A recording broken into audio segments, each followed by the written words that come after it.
Have you ever wondered what lies beneath the surface of the visible world? In this lesson, we dive into the fascinating realm of simple clairvoyance, a unique ability that opens the doors to seeing energy fields, auras, and more. Prepare to gain a deeper understanding of how skilled individuals perceive the unseen energies around us, an extraordinary skill rooted in the mysteries of the astral plane. Lesson 9. Simple Clairvoyance.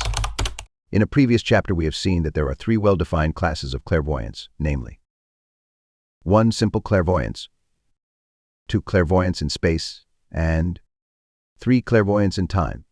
I shall now consider these in sequence, beginning with the first, Simple Clairvoyance. In Simple Clairvoyance, the clairvoyant person merely senses the auric emanations of other persons, such as the auric vibrations, colors, etc., currents of thought vibrations, etc., but does not see events or scenes removed in space or time from the observer. There are other phenomena peculiar to this class of clairvoyance which I shall note as we progress with this chapter. An authority on the subject of astral phenomena has written interestingly, as follows, regarding some of the phases of simple clairvoyance when we come to consider the additional facilities which it offers in the observation of animate objects. We see still more clearly the advantages of astral vision. It exhibits to the clairvoyant the aura of plants and animals, and thus in the case of the latter their desires and emotions, and whatever thoughts they may have, are all plainly shown before his eyes. But it is in dealing with human beings that he will most appreciate the value of this faculty, for he will often be able to help them far more effectually when he guides himself by the information which it gives him. He will be able to see the aura as far up as the astral body, and though that leaves all the higher part of a man still hidden from his gaze, he will nevertheless find it possible by careful observation to learn a good deal about the higher part from what is within his reach. His capacity of examination of the etheric double will give him considerable aggestabration, locating and classifying any defects or diseases of the nervous system, while from the appearance of the astral body he will at once be aware of all the emotions, passions, desires, and tendencies of the man before him, and even of very many of his thoughts also. As he looks at a person, he will see him surrounded by the luminous mist of the astral aura, flashing with all sorts of brilliant colors, and constantly changing in hue and brilliancy with every variation of the person's thoughts and feelings. He will see this aura flooded with the beautiful rose color of pure affection, the rich blue of devotional feeling, the hard, dull brown of selfishness, the deep scarlet of anger, the horrible, lurid red of sensuality, the livid gray of fear, the black clouds of hatred and malice, or any of the other hundredfold indications so easily to be read in it by the practiced eye. And thus it will be impossible for any persons to conceal from him the real state of their feelings on any subject. Not only does the astral aura show him the temporary result of the emotion passing through it at the moment, but it so gives him, by an arrangement and proportion of its colors when in a condition of comparative rest, a clue to the general disposition and character of its owner. By simple clairvoyance in a certain stage of development, the clairvoyant person is able to sense the presence of the human aura by means of his astral sight. The human aura, as all students of occultism know, is that peculiar emanation of astral vibrations that extends from each living human being, surrounding him in an egg-shaped form for a distance of 2 to 3 feet on all sides. This peculiar nebulous envelope is not visible to the physical sight, and may be discerned only by means of the astral senses. It, however, may be dimly felt by many persons coming into the presence of other persons, and constitutes a personal atmosphere which is sensed by other persons. The trained clairvoyant vision sees the human aura as a nebulous hazy substance, like a luminous cloud, surrounding the person for 2 or 3 feet on each side of his body, being more dense near the body and gradually becoming less dense as it extends away from the body. It has a phosphorescent appearance, with a peculiar tremulous motion manifesting through its substance. The clairvoyant sees the human aura as composed of all the colors of the spectrum, the combination shifting with the changing mental and emotional states of the person. But in a general way, it may be said that each person has his or her or distinctive astral auric colors, depending upon his or her general character or personality. Each mental state or emotional manifestation has its own particular shade or combination of shades of auric coloring. This beautiful kaleidoscopic spectacle has its own meaning to the advanced occultist with clairvoyant vision, for he is able to read the character and general mental states of the person by means of studying his astral auric colors. I have explained these auric colors and their meanings in my little book entitled The Human Aura. The human aura is not always in a state of calm phosphorescence, however. On the contrary, it sometimes manifests great flames like those of a fiery furnace, which shoot forth in great tongues and dart forth suddenly in certain directions toward the objects attracting them. Under great emotional excitement, the auric flames move around in swift circling whirlpools, or else swirl away from a center. Again, it seems to throw forth tiny glistening sparks of astral vibrations, some of which travel for great distance. The clairvoyant vision is also able to discern what is called the prana aura of a person. By this term is indicated the peculiar emanation of vital force which surrounds the physical body of each and every person. In fact, many persons of but slight clairvoyant power, who cannot sense the auric colors, are able to perceive this prana aura without trouble. It is sometimes called the health aura or physical aura. It is colorless, or rather about the shade of clear glass, diamond, or water. It is streaked with very minute, bristle-like lines. In a state of good health, these fine lines are stiff like toothbrush bristles, while, in cases of poor health, these lines droop, curl, and present a fur-like appearance. It is sometimes filled with minute sparkling particles, like tiny electric sparks in rapid vibratory motion. To the clairvoyant vision, the prana aura appears like the vibrating heated air arising from a fire or stove or from the heated earth in summer. If the student will close his eyes partially and will peer through narrowed eyelids, he will in all probability be able to perceive this prana aura surrounding the body of some healthy, vigorous person, particularly if the person is sitting in a dim light. Looking closely, he will see the peculiar vibratory motion, like heated air, at a distance of about 2 inches from the body of the person. It requires a little practice in order to acquire the knack of perceiving these vibrations, a little experimenting in order to get just the right light on the person, but practice will bring success, and you will be repaid for your trouble. In the same way, the student may by practice acquire the faculty to perceiving his own prana aura. The simplest way to obtain this last mentioned result is to place your fingers spread out in fan shape against a black background in a dim light. Then gaze at the fingers with narrowed eyelids and half-closed eyes. After a little practice, you will see a fine, thin line surrounding your fingers on all sides, a semi-luminous border of prana aura. In most cases, this border of aura is colorless, but sometimes a very pale yellowish hue is perceived. The stronger the vital force of the person, the stronger and brighter will this border of prana aura appear. The aura surrounding the fingers will appear very much like the semi-luminous radiance surrounding a gas flame or the flame of a candle, which is familiar to nearly everyone. Another peculiar phenomenon of the astral plane, perceived by clairvoyants of a certain degree of development, is that which is known as the thought form. A thought form is a specialized grouping of astral substance, crystallized by the strong thought impulses or vibrations of a person thinking, or manifesting strong emotional excitement. It is generated in the aura of the person in the first place, but is then thrown off or emitted from the atmosphere of the person, and is sent off into space. A thought form is really but a strongly manifested thought or feeling which has taken form in the astral substance. Its power and duration depend upon the degree of force of the thought or feeling manifesting it. These thought forms differ very materially from one another in form and general appearance. The most common form is that of a tiny series of waves, similar to those caused by the dropping of a pebble in a pond of water. Sometimes the thought form takes on the appearance of a whirlpool, rotating around a center, and moving through space as well. Another form is like that of the pinwheel fireworks, swirling away from its center as it moves through space. Still another form is that of a whirling ring, like that emitted from a smokestack of a locomotive, or the mouth of a smoker, the familiar ring of the smoker. Others have the form and appearance of semi-luminous globes glowing like a giant opal. Other thought forms are emitted in jet-like streams, like steam puffed out from a tea kettle. Again, it will appear as a series of short puffs of steam-like appearance. Again, it will twist along like an eel or snake. Another time, it will twist its way like a corkscrew. At other times, it will appear as a bomb or series of bombs projected from the aura of the thinker. Sometimes, as in the case of a vigorous thinker or speaker, these thought-form bombs will be seen to explode when they reach the aura of the person addressed or thought of. Other forms appear like nebulous things resembling an octopus, whose twining tentacles twist around the person to whom they are directed. Each thought form bears the same color that it possessed when generated in the aura of its creator, though the colors seem to fade with time. Many of them glow with a dull phosphorescence, instead of bright coloring. The atmosphere of every person and every place is filled with various thought forms emanated from the person, or persons who inhabit the place. Each building has its own distinctive thought forms, which permeate its mental atmosphere, and which are clearly discernible by trained clairvoyant vision. I here take the liberty of quoting a few paragraphs from my little book entitled The Astral World, in which the phenomena of the astral plane are explained in detail. I reproduce them here in order to show you what you may see on the astral plane when your clairvoyant vision is sufficiently developed to function there. The words are addressed to one who is sensing on the astral plane. Notice that beautiful spiritual blue around that woman's head, and see that ugly muddy red around that man passing her. Here comes an intellectual giant. See that beautiful golden yellow around his head like a nimbus, but I don't exactly like that shade of red around his body. And there is too marked an absence of blue in his aura. He lacks harmonious development. Do you notice those great clouds of semi-luminous substance which are slowly floating along? Notice how the colors vary in them. Those are clouds arni, representing the composite thought of a multitude of people. Also notice how each body of thought is drawing to itself little fragments of similar thought forms and energy. You see here the tendency of thought forms to attract others of their kind. How like the proverbial birds of a feather, they flock together.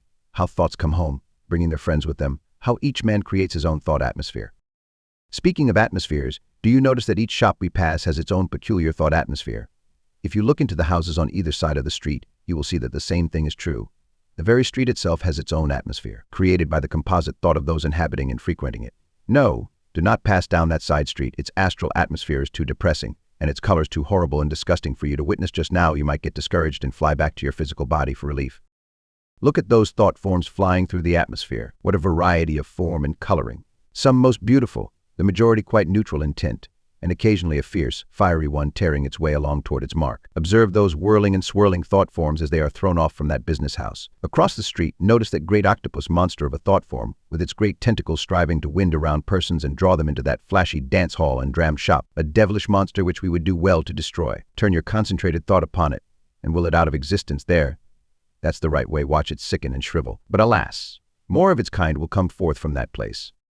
The above represents the sights common to the advanced occultist who explores the astral plane either in his astral body or else by means of clairvoyant vision. To such a one, these sights are just as natural as those of the physical plane to the person functioning by ordinary physical senses. One is as natural as is the other. There is nothing supernatural about either. But there are other and even more wonderful attributes of astral visioning than that which we have just related. Let us take a general survey of these so that you may be familiar with what you hope to see on the astral plane, and which you will see when you have sufficiently developed your clairvoyant powers. What would you think if you could see through a brick wall? Well, the clairvoyant is able to do this. For that matter, the physical X-rays are able to penetrate through solid substances, and the astral vibrations are even more subtle than these. It seems strange to hear of this kind of visioning as purely natural, doesn't it? It smacks strongly of the old supernatural tales, but it is as simply natural as is the X-ray. The advanced clairvoyant is able to see through the most solid objects, and inside of anything, for that matter. The astral senses register the subtle vibrations of the astral plane, just as the physical eye registers the ordinary rays of light energy. You are able to see through solid glass with the physical eye, are you not? Well, in the same way the clairvoyant sees through solid steel or granite, it is all a matter of registering vibrations of energy, nothing more and nothing less.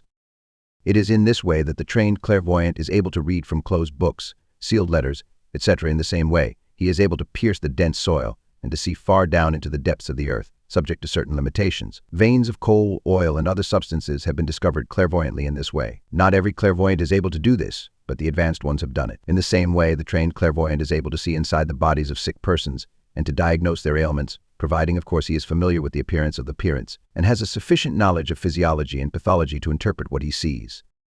An authority on the phenomena of the astral plane has written entertainingly and correctly regarding this phase of simple clairvoyance, as follows: the possession of this extraordinary and scarcely expressible power, then, must always be borne in mind through all that follows. It lays every point in the interior of every solid body absolutely open to the gaze of the seer, just as every point in the interior of a circle lies open to the gaze of a man looking down upon it. But even this is by no means all that it gives to its possessor. He sees not only the inside as well as the outside of every object, but also its astral counterpart. Every atom and molecule of physical matter has its corresponding astral atoms and molecules, and the mass which is built up out of these is clearly visible to the clairvoyant. Usually the astral form of any object projects somewhat beyond the physical part of it, and thus metals, stones, and other things are seen surrounded by an astral aura. It will be seen at once that even in the study of inorganic matter a man gains immensely by the acquisition of this vision. Not only does he see the astral part of the object at which he looks, which before was wholly hidden from him. Not only does he see much more of its physical constitution than he did before, but even what was visible to him before is now seen much more clearly and truly. Another strange power of which he may find himself in possession is that of magnifying at will the minutest physical or astral particle to any desired size, as through a microscope, though no microscope ever made, or ever likely to be made, possesses even a thousandth part of this psychic magnifying power. By its means, the hypothetical molecule and atom postulated by science become visible and living realities to the occult student, and on this closer examination he finds them to be much more complex in their structure than the scientific man has yet realized them to be. It also enables him to follow with the closest attention and the most lively interest all kinds of electrical, magnetic, and other etheric action, and when some of the specialists in these branches of science are able to develop the power to see these things whereof they write so facilely, some very wonderful and beautiful revelations may be expected. This is one of the siddhis or powers described in the Oriental books as accruing to the man who devotes himself to spiritual development, though the name under which it is there mentioned might not be immediately recognizable. It is referred to as the power of making oneself large or small at will, and the reason of a description which appears so oddly to reverse the fact is that in reality the method by which this feat is performed is precisely that indicated in these ancient books. It is by the use of temporary visual machinery of inconceivable minuteness that the world of the infinitely little is so clearly seen, and in the same way, or rather in the opposite way, it is by enormously increasing the size of the machinery used that it becomes possible to increase the breadth of one's view, in the physical sense as well as, let us hope, it's in moral, far beyond anything that science has ever dreamt of as possible for man. So that the alteration in size is really in the vehicle of the student's consciousness and not in anything outside of himself, and the old Oriental books have, after all, put the case more accurately than have we. I have indicated, though only in the roughest outlines, what a trained student possessed of full astral vision, would see in the immensely wider world to which that vision introduced Wala. But I have said nothing of the stupendous change in his mental attitude which comes from the experimental certainty regarding matters of paramount importance. The difference between even the profoundest intellectual conviction and the precise knowledge gained by direct personal experience must be felt in order to be appreciated. Now, here at this place, I wish to call the attention of the student to the fact that while the above stated phenomena strictly belong to the class of simple clairvoyance rather than to space clairvoyance or time clairvoyance, respectively, nevertheless the same phenomena may be manifested in connection with that of these other classes of clairvoyance. For instance, in space clairvoyance, the trained clairvoyant is able not only to perceive things happening at points far distant, but may also, if highly developed psychically, be able to perceive the details just mentioned as well as if he were at that distant point in person. Likewise, in time clairvoyance, the clairvoyant may exercise the power of magnifying vision regarding the object far distant in time, just as if he were living in that time. So here as elsewhere we find the different classes of phenomena shading and blending into each other. At the best, classifications are useful principally for convenience and intellectual consideration and reasoning. In the same way, the clairvoyant may manifest the above-mentioned forms of astral sensing in cases when the astral vision has been awakened by psychometry or by crystal gazing, as well as in those cases in which the condition has been brought about through meditation. I would also call the attention of the student to the fact that in the above description of the phenomena of simple clairvoyance I have made no mention of the sights of the astral plane which often become visible to the clairvoyant, and which have to do with astral body, the disembodied souls of those who have passed on to other planes of existence, etc. I shall take up these matters in other parts of this course, and shall not dwell upon them in this place. But I wish you to remember that the same power which enables you to sense other objects by means of the astral scenes is the same that is called into operation in the cases to which I have just referred. The astral plane is a wonderful plane or field of being, containing many strange and wonderful beings and things. The person living on the physical plane may visit the astral plane in the astral body, and again, he may perceive the happenings and scenes of that plane by means of the awakened and developed astral senses. Some clairvoyants find it easy to function in one way, and some in another. It is reserved for the scientifically developed clairvoyant to manifest the well-rounded power to perceive the phenomena of the astral plane in its wonderful entirety. Finally, you will see by reference to other chapters of this book that one may manifest simple clairvoyant powers as well as the more complicated ones of time and space clairvoyance both only in the ordinary waking state, but also in the state of dreams. In fact, some of the most striking psychic phenomena are manifested when the seer is in the dream state. As we proceed, you will find that every phase of the great subject will fit into its place and will be found to blend with every other phase. There will be found a logical harmony and unity of thought pervading the whole subject. But we must use single bricks and stones as we build. It is only in the completed structure that we may perceive the harmonious unity. Thank you for joining me on this journey through simple clairvoyance.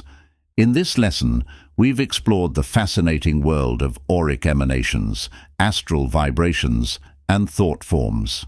Whether you're just beginning to unlock these abilities or deepening your understanding of the astral plane, remember that the key to mastery lies in focus, concentration, and practice. In the next lesson, we'll dive into clairvoyance of distant scenes, where we'll explore the ability to perceive events across space. You won't want to miss the incredible stories and insights we'll uncover, so make sure you subscribe and turn on notifications so you don't miss out on future lessons. What part of this lesson intrigued you the most? Let me know your thoughts in the comments below, and until next time, stay curious and keep expanding your inner vision.